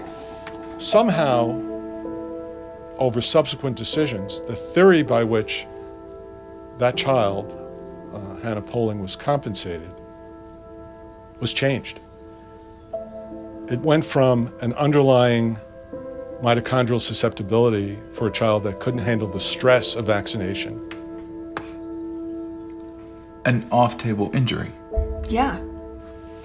It became an MMR, post-MMR table injury, which is a very different proposition. Hannah would have been the index case, would have been the first of an entire category, dozens, hundreds, thousands of cases that would be compensated. Okay, I'm sorry, hang on. Just so I'm clear. Look, here in the original concession, and here, and here, and here, 4 consecutive court documents, all of them stating that Hannah's was an off-table injury. But then, all of a sudden, it's an on-table injury. Not a new one, not one that sets a legal precedent. No, it's just regular old vaccine brain damage. And our Justice Department just did that. In the final decision that awarded damages to the polling child, there was no mention of mitochondrial disease. There was no mention of mitochondrial susceptibility. There was no mention of anything related to what was in the leaked document. Right at the time that they awarded the $20 million. Yeah, and the polling's when all of this made public. But the government said no. When does this become extortion of vulnerable parents? So for the masters to misrepresent the polling decision itself as an off-table case and therefore not precedent is a devastating blow to a whole category of cases that are similar to Hannah Polling's. Some of us brought other cases with children who had diagnosed mitochondrial disorders, picking up on and using the very theory that the government had endorsed in their leaked document. The cases were denied. I brought an argument that because the government had conceded that theory, they should be barred from saying vaccines can't do that. Motion denied. We raised that on appeal at least once, and it was denied.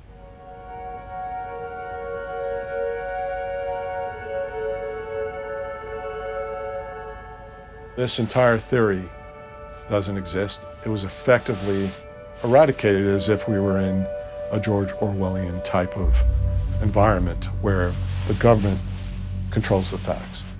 It seems to me that the special masters must have known what was going on. Collusion? Meanwhile, the test cases and the thousands of other children waiting in the omnibus proceeding were deliberately denied compensation. I was stunned and terribly disappointed at the outcome of the omnibus autism proceeding. And it was then that I realized that something had gone terribly, terribly awry. The kids are just doomed. They're participating in a program they just can't win. And that's one of the things that just breaks my heart, is that knowing what we know now, the children in the autism proceeding never had a chance. I am utterly persuaded that had a jury heard the evidence presented in the omnibus autism proceeding, that jury unquestionably would have decided for the plaintiffs.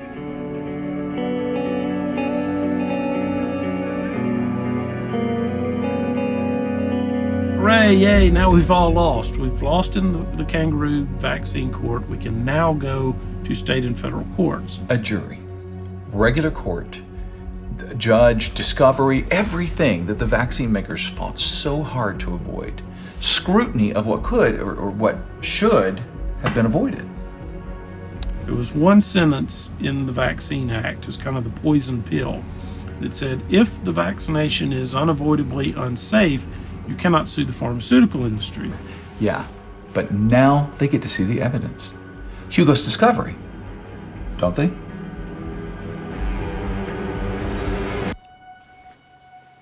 On April 1st, 1992, at the age of 6.5 months, Hannah Bruzovitz received her third wholesale DTP vaccine.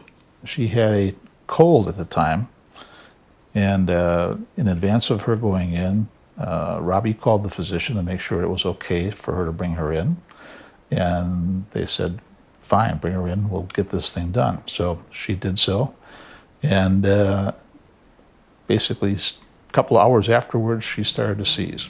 Up until that day, everything seemed absolutely fine. Hannah had excellent health. She was hitting all of her milestones.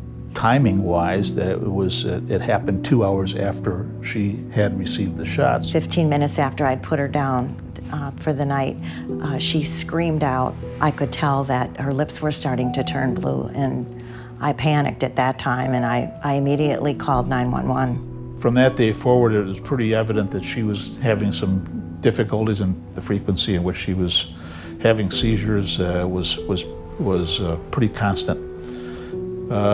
We were in and out of hospitals for the next 18 months or so. As she was more and more difficult to control, we noticed that she was losing some of her skills, be it crawling, sitting, walking. I actually found out about the vaccine injury compensation program through the internet.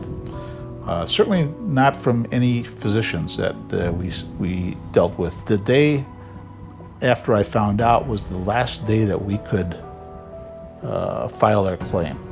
What we ended up filing ultimately was for the residual seizure disorder that Hannah had.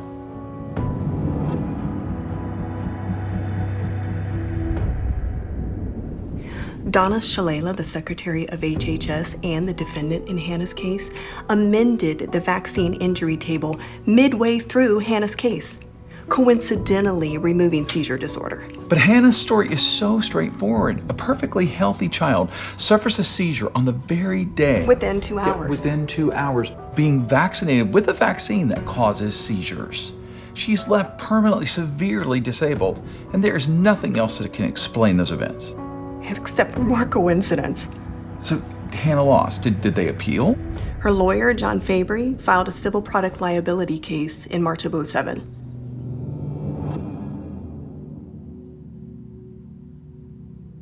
He argued that Hannah's injury was avoidable.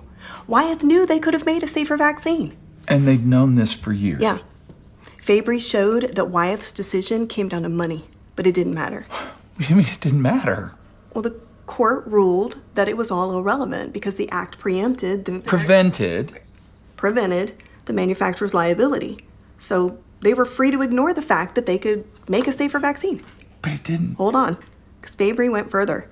He showed that Wyeth deliberately prevented Hannah from receiving a safer DTP vaccine. Some batches of the DTP vaccine were known as hot lots, and they frequently caused severe reaction. Batches or production lots of the vaccine were shipped out in bulk, and therefore they ended up in the same places. So if a vaccine lot were hot and dangerous, the adverse effects would occur in the same place, the same town, same clinics, in a geographical cluster. So for example, between August of '78 and March of '79, 8 children in Tennessee died shortly after receiving the same DTP hot lot. Geographical clustering of severe adverse events could help rapidly identify dangerous hot lots of vaccine, preventing further harm, even death, to infants. Okay, so Wyeth has a totally different strategy. In August of 1979, Dr. Bernstein came up with a strategy for avoiding liability and for disguising and masking the dangers of the vaccine that they were selling at Wyeth Laboratories. He chose a corporate fix, and that was to shotgun all of these doses across the entire country, across their entire distribution network. Instead of sending one lot into Tennessee, they would send smaller amounts all over the country.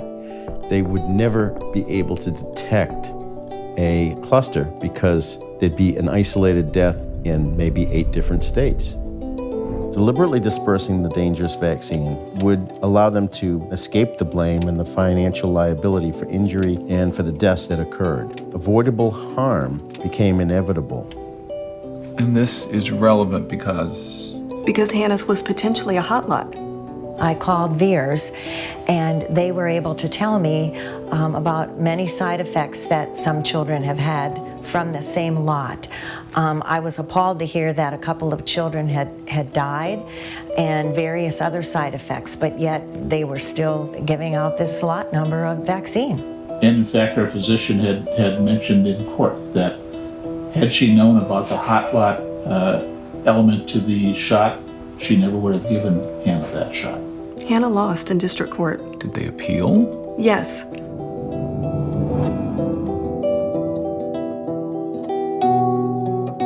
But the appeal court judges didn't seem to care about Wyeth's deception. And they argued, not unreasonably I suppose, that lot sizes varied. And until the size of a lot was known, the true rate of reactions couldn't be calculated. No, this completely misses the point.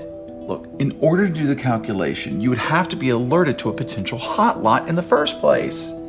Otherwise, why bother doing the analysis? Okay. But since Wyeth deliberately prevented the hot lot alarm going off by dispersing the vaccine, it wouldn't happen. Good point. But sadly, none of it mattered. The judges claimed to interpret the intent of Congress. Wait, so the judges decided it didn't matter? The Vaccine Act preempts design defects premised on the notion that the manufacturers could have made a safer vaccine. No, it doesn't. Look, I read this whole thing start to finish. Babe. No, it expressly leaves that matter up to the judges to decide. Well, and it seems that the judges were really, really rooting for the manufacturers. Even a single company withdrawing from the market.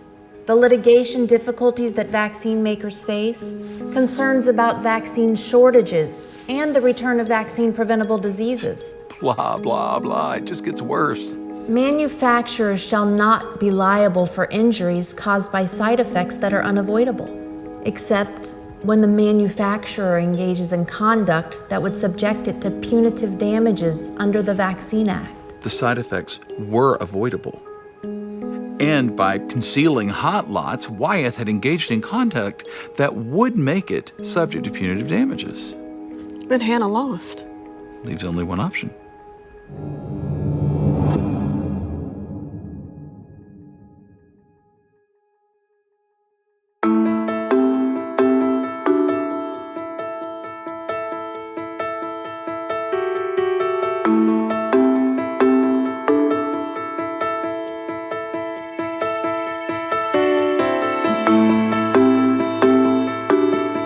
What was at stake in Brusewitz was compensation for a generation of injured children, while at the same time, industry facing bankruptcy from crippling tort litigation. Okay, let's just go back a minute. What was the understanding? What was everybody's understanding of the act when it was passed?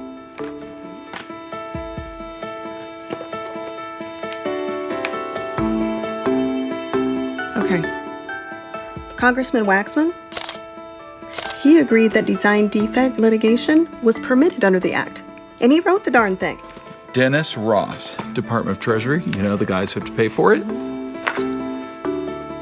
In his congressional testimony, he stressed the option of filing a tort claim in regular court if the plaintiffs found the compensation program unsatisfactory.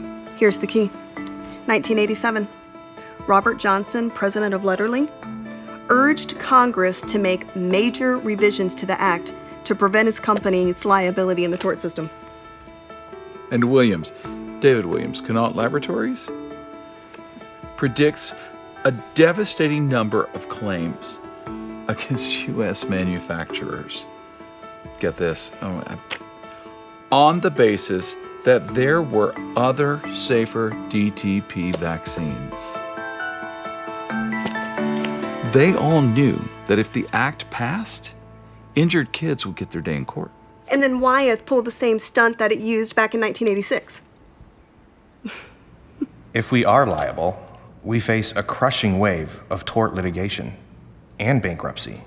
There'll be no vaccines. A lot of people have the impression that it's just a dog and pony show. What can somebody tell me in half an hour that's going to make a difference? And they gestured towards me and said that if these losers, 5,000 losers from vaccine court, were allowed to access to state and federal court, that in essence it would be a threat to the nation's health and public welfare.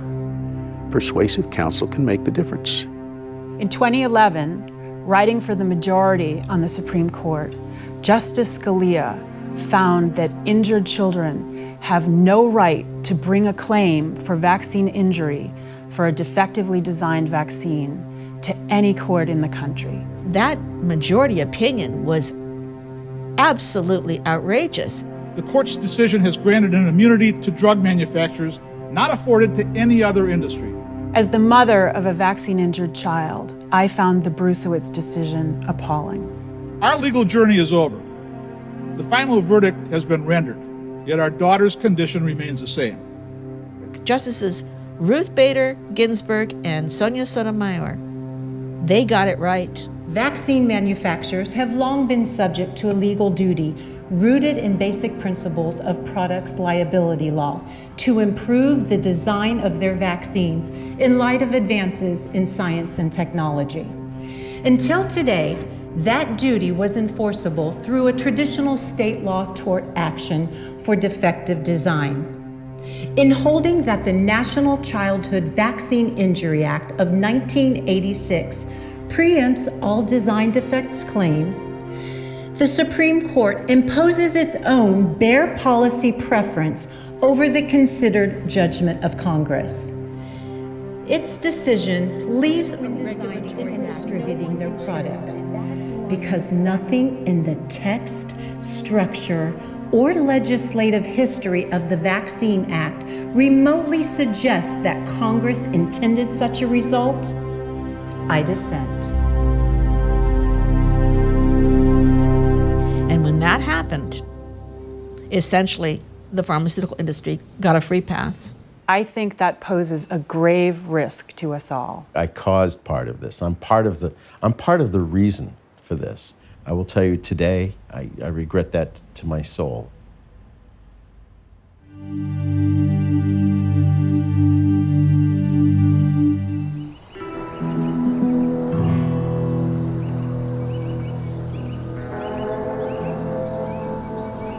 Adults, homeschoolers, medical exemptions. I mean, they're after everyone. Could it get any worse? Or better, depending on your perspective. I think one of the poorly understood dimensions of the Vaccine Injury Act was that it transformed the vaccine industry in a corporate sense, in a competitive sense, and in a profitability sense. The vaccine industry at the beginning of the 1980s was a $270 million industry. Today, it's a $52 billion industry. The WHO says that it will be a $100 billion industry by 2025, and all of that is because of the gold rush that was ignited when they passed FICA.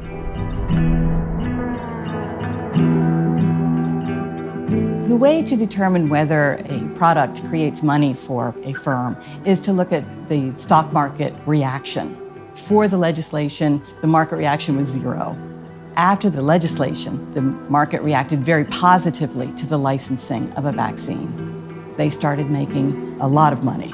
What you have, with this high-tech, high-profit, patent-protected, high-growth business with mandated markets and no liability, you have this profit machine. But they're eager to add new vaccines, to get new mandates, to expand the scope, to globalize, to take these wonderful, beautifully profitable products and add to the list. And their challenge, honestly, is growth. Because if they can't grow, they're dead in the water.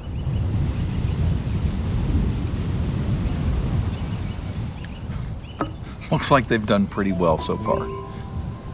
Up from 24 vaccine doses by age 18 in 86 to 72 now?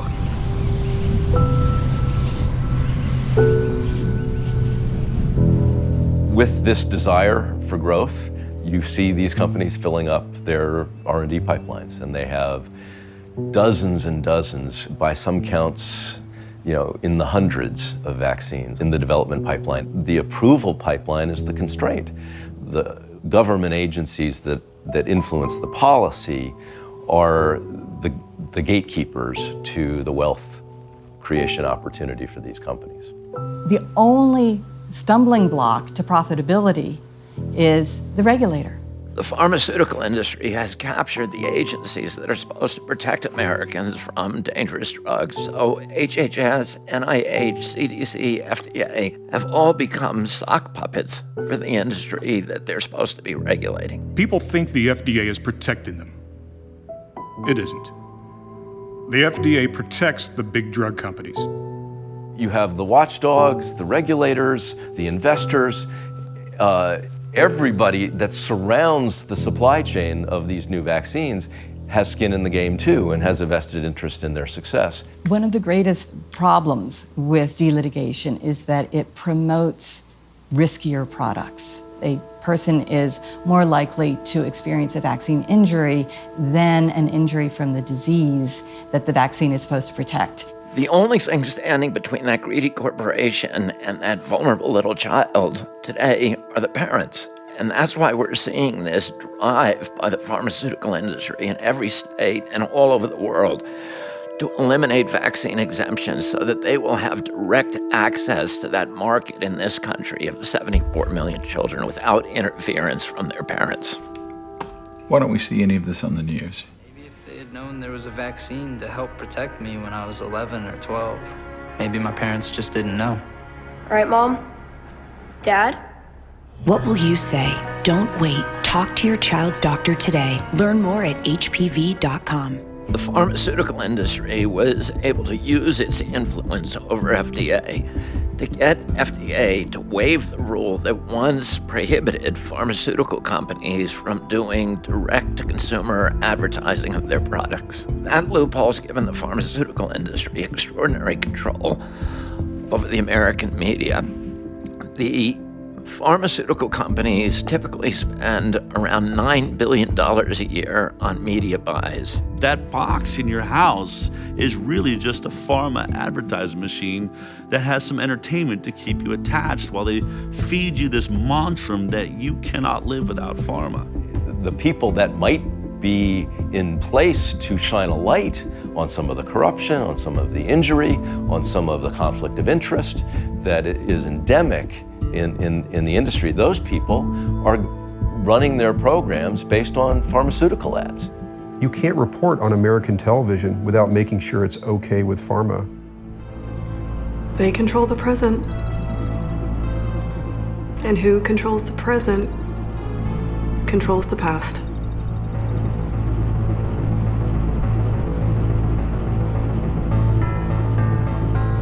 Many of you are having to switch over right now from Facebook to YouTube or to our website because for some reason Facebook is not letting our feed go live. Okay, leading us off is controversy surrounding Robert De Niro. The legendary actor responding to accusations of censorship after he canceled the premiere of a documentary at his Tribeca Film Festival. I'm not 100% sure that was the right thing to do ultimately. When that happened in Tribeca, I think that it was really a change of the age. Not only did they censor the film because they didn't, they had sponsors that didn't like it, they censored a film that the founding figure, Robert De Niro, came out and supported 3 days earlier and said, I have an autistic child. I mean, he put it all on the line, and that didn't even stop them. Robert De Niro didn't even matter. It was a really sad moment. I think film changed that day. That censorship at Tribeca became the biggest, media story in the world. Twitter had just started this new thing called Periscope, where you could broadcast live in a video on your cell phone. We just immediately had this body of live experience.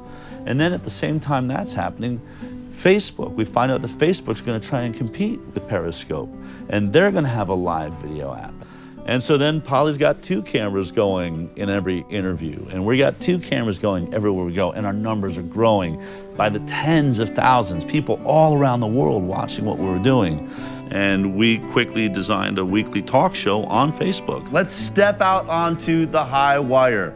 We wanted the vaccine issue to be in the mouths of the people. It's the only way we were ever going to change this, because the politicians are already bought. Congress has been purchased by the pharmaceutical companies. This is an industry that spends more on lobbying than any other industry, double the next largest lobbyist, which is the oil and gas industry. I didn't think they were going to go after our First Amendment rights. I figured they were smarter than that they would know that would start a civil war if you did that.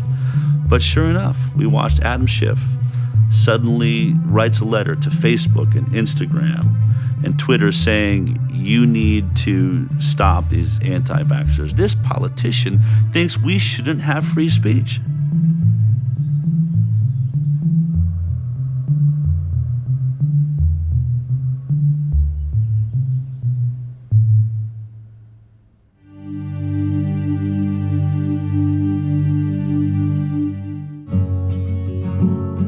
Vaccine injury compensation program has been an experiment in tort reform. I think it's been a highly successful experiment.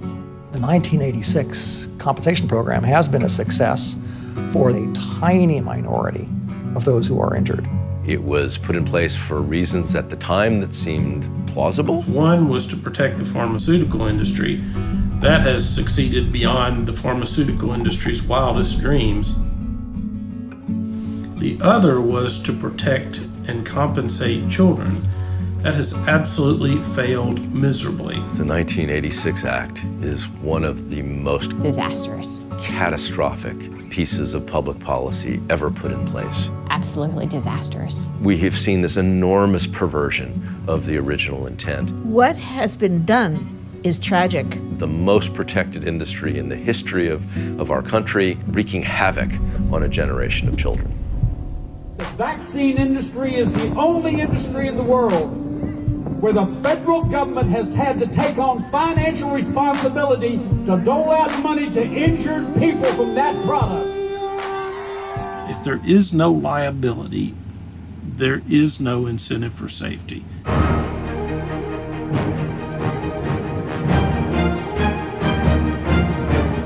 Also given to the gun manufacturers absolute immunity. Imagine if I stood here and said we give immunity to drug companies. Immunity to drug companies. I think the Vaccine Act of 1986 is the cause of the autism epidemic. I don't see how you can outright dismiss 10,000 virtually identical stories from all of these mothers who saw what happened to their child and just say that never happened. That's not science. That's misogyny. I guess most of you think that we know what our vaccines are doing. We don't. We don't. We don't.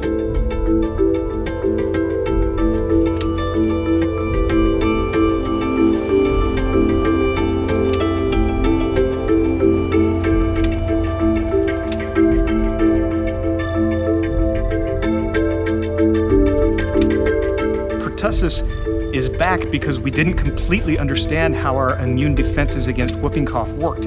We'd layered assumptions upon assumptions. We may have made some crucial errors. Vaccines are very safe. If someone gets sick after vaccination, it is usually either a coincidence.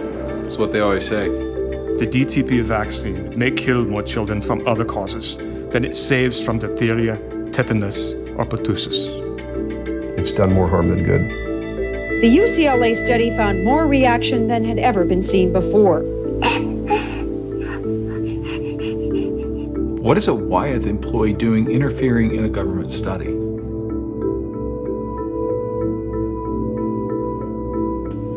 What really happened? It was the summer of 1982, and I was concerned there was a link between pertussis vaccine and infant deaths classified as SIDS. So I called a senior investigator on the UCLA DPT safety study, and he said to me, "You're on the right track. Keep on going. But if you tell anyone I said that, I will deny it." What really happened, Dr. Bariff?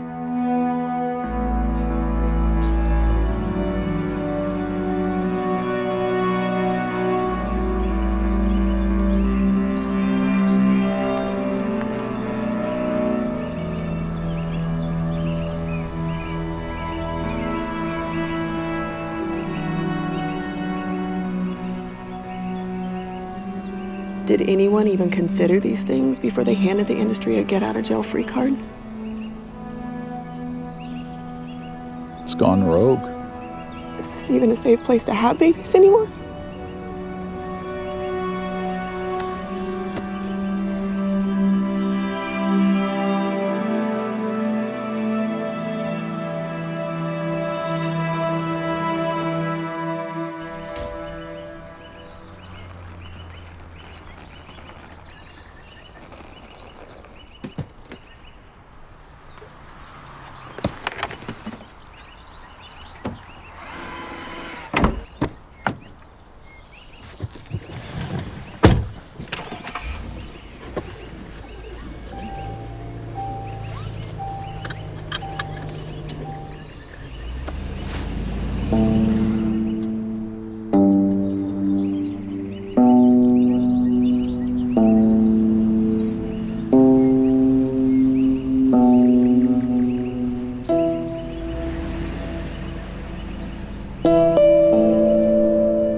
We hold them in wonder just moments after they're born. We love them in a way we never thought we could love anyone. And they love and trust us in a way that no one else ever will. And there is no power on earth greater than that love.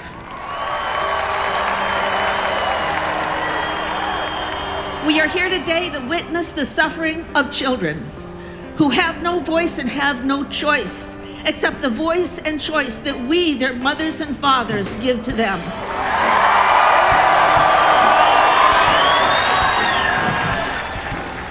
Many of us who made the pilgrimage to be here know the pain of watching a healthy child die or regress after vaccination. November 14, 1986 was an historic day. We had been fighting for so long to protect the act from industry greed and government overreach that we never saw the betrayal coming. We did not know that the very same lawmakers sponsoring the act were already working behind the scenes to dismantle it. Today, the National Childhood Vaccine Injury Act looks nothing like the one signed into law in November 1986. The biggest public health emergency in America today is not 1,200 cases of measles. It is the one being covered up by the government agencies working overtime with industry, medical trade, and mainstream media to distract, deceive, stonewall, and restrict the freedom of Americans to take back control of their health. If we do not get up off our knees, tomorrow we will not be able to get on a bus, a train or plane, enter a store or sports arena, obtain a driver's license or passport, file our taxes, or function in society without getting every vaccine that industry creates and the government orders us to get.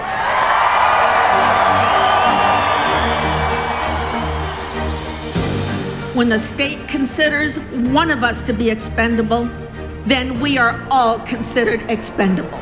We will not be silent. We will not go away. We will never give up.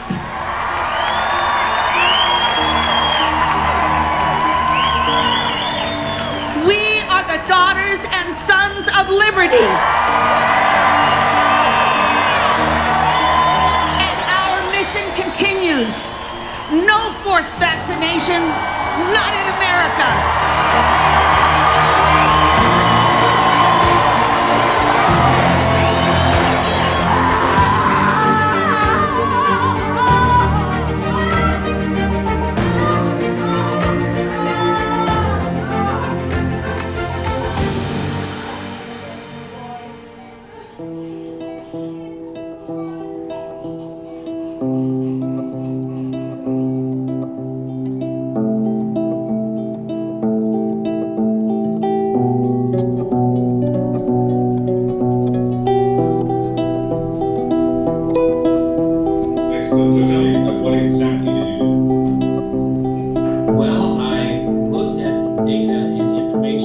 I have performed the study that the CDC did not want to perform. I have compared health outcomes in vaccinated and unvaccinated children.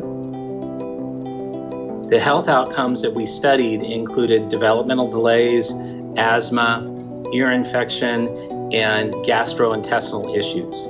I studied approximately 2,000 children, of whom 31% were unvaccinated by 1 year of age, and I compared those with the remaining 69% who had been vaccinated. It clearly demonstrates that vaccinated children had worse health outcomes compared to unvaccinated children. The children that got the most vaccines and got vaccinated earlier were at the greatest risk for all of these adverse health outcomes, and this demands further study.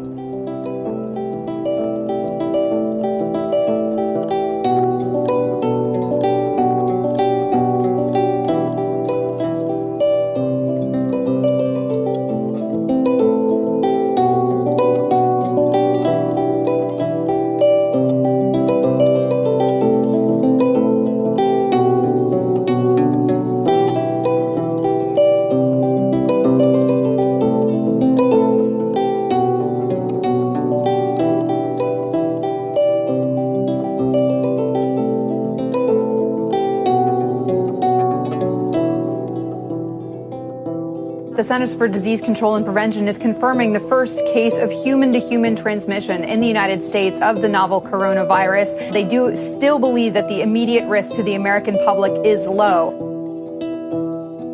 For the world at large, normalcy only returns when we've largely vaccinated the entire global population. There will be some risk and indemnification needed.